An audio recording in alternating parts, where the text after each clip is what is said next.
ગઈકાલે દહેગામના બહિયલમાં બે જૂથ વચ્ચે ક્યાંક ને ક્યાંક આપણે જોયું હતું કે મારામારી થઈ હતી. સમગ્ર મામલો પોલીસ સ્ટેશન સુધી પહોંચ્યો હતો અને ખાસ કરીને પોલીસે સમગ્ર પરિસ્થિતિ ઉપર કાબુ મેળવવા માટે ટીયર ગેસ પણ છોડ્યો હતો. પરંતુ ક્યાંક હવે આ સમગ્ર વાતને લઈને પોલીસનું મોટું નિવેદન સામે આવ્યું છે. વિગતે ચર્ચા કરીએ સમગ્ર વિષયની. નમસ્કાર, હું હંસિની અને તમે જોઈ રહ્યા છો નિર્ભય ન્યૂઝ.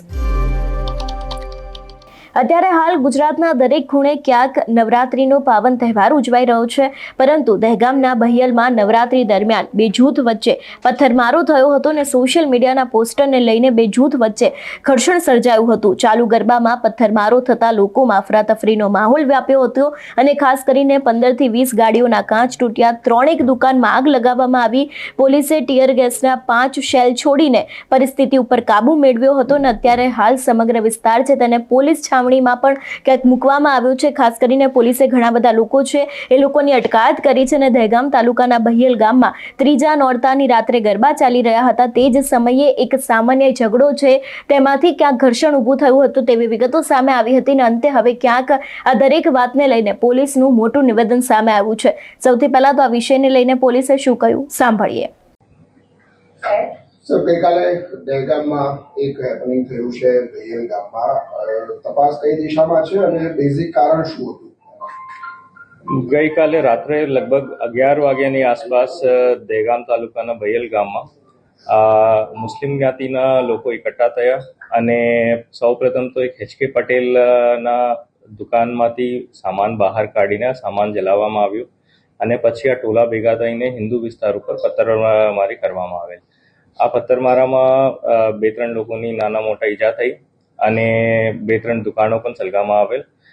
તેની વિરુદ્ધ 307, 436 આઈપીસી પુરાણી અને BNS 109 અંતર્ગત ગુના દાખલ કરવામાં આવેલ અને 60 અક્યુઝડ અત્યાર સુધી ધરપકડ કરવામાં આવેલ છે અને 21 નામ પોલીસ પાસે છે.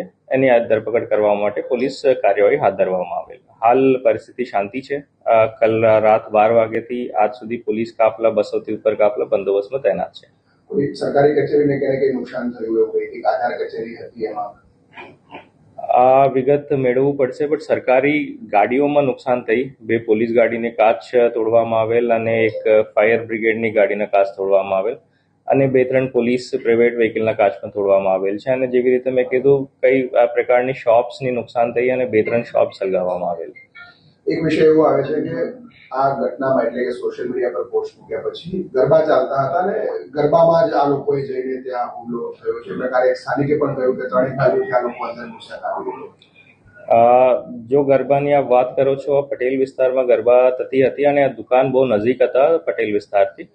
પહેલે દુકાન ઉપર હુમલો થયું, પછી આ લોકો પથ્થરમારા વડે હિન્દુ એરિયા તરફ ગયા. હિન્દુ એરિયા સ્ટાર્ટિંગ પોઈન્ટમાં જ ગરબા હતી, તો ગરબા ઉપર પણ કઈ પથ્થર પડ્યા અને હિન્દુઓ તરફથી પણ રિટાલિએટ કરવામાં આવેલ છે. એને પણ પોલીસ આઈડેન્ટિફાઈ કરી રહ્યા છે.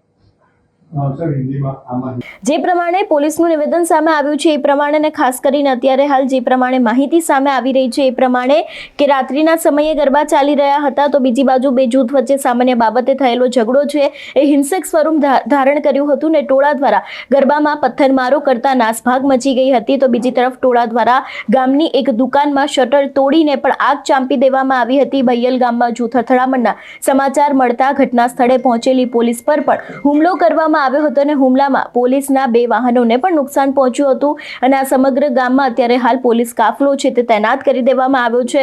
પોલીસ દ્વારા પરિસ્થિતિને કાબૂમાં લેવાના પ્રયાસો ચાલી રહ્યા છે અને હાલમાં ગામમાં શાંતિ જળવાય તેવા પણ પગલાં ચાલી રહ્યા છે. ખાસ કરીને આ હિંસક ઘટનામાં જાનહાનિમાં કોઈ ઘટનાના અત્યારે હાલ કોઈ સમાચાર નથી, પરંતુ વાતાવરણ ખૂબ જ તંગ છે. પોલીસે આ મામલે આરોપીને પકડવાની કામગીરી છે તેને પણ શરૂ કરી દીધી છે. જોકે ઘણા બધા લોકો છે એ લોકોની અટકાયત કરવામાં આવી છે અને ખાસ કરીને આ ઘટના અંગે સ્થાનિકોએ ક્યાંક ને ક્યાંક ચિંતા પણ વ્યક્ત કરી છે. ત્યારે પોલીસ દ્વારા પણ શાંતિ જાળવવા માટે લોકોને અપીલ કરવામાં આવી છે. તમારું શું માનવું છે આ વિષયને લઈને અમને કમેન્ટ કરીને ચોક્કસથી જણાવજો. તેની સાથે અમારી ચેનલ નિર્ભય ન્યૂઝને લાઇક, શેર અને સબસ્ક્રાઇબ કરવાનું ભૂલશો નહીં. નમસ્કાર.